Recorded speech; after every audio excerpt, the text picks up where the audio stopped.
Hi, Caleb from Brownells here, and I'm with Cole from GBRS Group. Cole, thanks for coming out. Thanks for having us. Absolutely. So we're going to be picking up a bunch of GBRS products.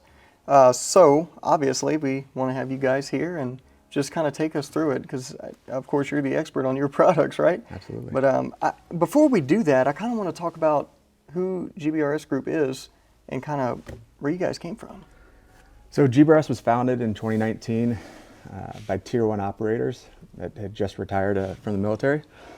And we really wanted to focus on training and passing on our knowledge to enable the next generation that was going on. And what it's evolved to today is it's not only a product company, but it's a lifestyle company that really enables all end users to be fully capable, not only mentally, physically, but with their gear, and to be able to respond and act 100% of the time, every time. So GBRS not only does products, it's a lifestyle brand, and again, we tie in mental, physical readiness, so it really enables that individual to react when the time calls for it, and our products really enable them to do it. We designed all of our products based off of our experience, real world experience that we had in the military going through deployments all over Iraq, Afghanistan, and a few other countries. So we're not just making something to look cool, we're making something to make that individual more capable. Yeah, and that's awesome. So also, to kind of follow that up, I want to ask, what are some specific examples of gear changes or upgrades to the gear you had that kind of makes it more capable for you and for others in those situations? I would say across the line, all of our products really, it depends on the user and what they need and their capability. And again, tying in mental and physical readiness, you can have all the gear you want in the world, but if you're not mentally and physically ready, you'll never be able to perform, during that time. But specifically, I'd say our mounts. Our mounts were a big thing that enabled the end user. They're higher than normal, but they're actually not higher than normal. If you remember Black Hawk Down. Oh yeah. And Delta Force in that movie, they were running around with their red dots on their carrying handles. So this is not a new optic height. We didn't really know that when we got into the project. Sure. But really, we were trying to raise the optic, bring the laser back to enable to free up the rail space. Because you always have to compromise your grip, and basically moving that laser back, you have to move it up so it's not obscured. What that does is it enables a more heads-up display. You're not crouched over, more awareness, and quicker sight and acquisition. And it moves all the weight back over the center of the gun. Really just helps the user manipulate their weapon. Yeah, and especially if you're using any kind of head-mounted nods or anything. Yes, so you can passively see it through night vision. You can passively see it through gas masks, so that really enables, because when we wore gas masks back in the day, they were on the rails, you wouldn't be able to see your red dot. Yeah. So we got a lot of requests from law enforcement, but not only law enforcement, military, but civilians as well. Okay, awesome. Yeah, that makes complete sense. And we're going to go into a deep dive in future content about the mount specifically. And but with that being said, we have the belts. Like one of the big things, the big first products I got kind of familiar with you guys with was the actual belts themselves. And the first thing I noticed was that the hook and loop was reversed from everyone else's. So we get that question a lot.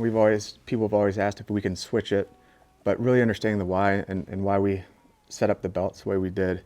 Basically, the rough side of the Velcro faces away from the body, the soft side of the Velcro faces towards the body. And through our experiences, especially hiking in the high mountains in Afghanistan, having that sticky, rough Velcro facing towards your body, not only does it tear up, whatever you're wearing, t-shirts, pants, but also dig in and kind of tear up some extra skin on that. So facing that rough Velcro away from your body eliminates that and makes it more comfortable. So kind of just from our experience, we engineered it that way just to help the individual. Yeah, and that makes perfect sense. If you look at the belts, or if you look at the shirt I wear oftentimes, or shirts, plural, whenever I'm at the range, either shooting video or competition or training or whatever, those shirts at the bottom are just all eaten up from that opposite hook and loop side, and it's absolutely ridiculous. But yeah, no, that makes perfect sense. And unfortunately, when I was in Afghanistan, I didn't have belts I wasn't like high speed enough to. But no, I mean that running a belt now, I can definitely see why, and that makes perfect sense. And then something else we're going to get into here is a belt setup, but also chest rigs. Y'all make chest rigs, so kind of what's the history? Just a brief history of the actual chest rig itself. So we ran a lot of different chest rigs on deployments, and they were great for the time that they were, but they were extremely limiting. Yep. Had sewn-in pouches, multiple layers, a lot of heavy fabric. And with our modular chest rig, it basically allows that individual to customize to their needs, whether it's pouch or magazine pouches, radio pouches. They need just a smaller chest rig or a bigger one, and they can expand upon it. So we really tried to minimize the excess and maximize the modularity with keeping everything waterproof as well with all of our materials. And kind of the interchangeability between different brands. If an individual likes different chest straps, different pouches, it's not a proprietary type thing. It's all MOLLE compatible. Yeah, and it makes a lot of sense too, because I mean, at the heart of it, it looks like it's just a Tegris frame that you can build everything on. Yeah, you'll notice a lot of our tactile nylon has Tegris, which is a thermoplastic, somewhat involved in the products, and it gives not only waterproof, but gives rigidity where rigidity is needed, Right. in a very low profile type form. Yeah, speaking of which, Tegris is in the belt as well, which is, I'm assuming, why you can keep it so small, but yet so rigid, right? Yeah, that's excellent. And then, of course, like I mentioned before, we're going to be getting into the details of, the chest rig itself and how to actually set one up in future content. But with that being said, Cole, thanks for coming out. Thank you. Yep. Appreciate it. Thanks for having me. Absolutely, anytime. And if y'all have any questions, comments, anything like that, feel free to post them down below. And as always, if you need help with anything for any reason ever, feel free to give us a call on the tech line. We'll be happy to help you out. Thanks for joining us, and we'll see you next time.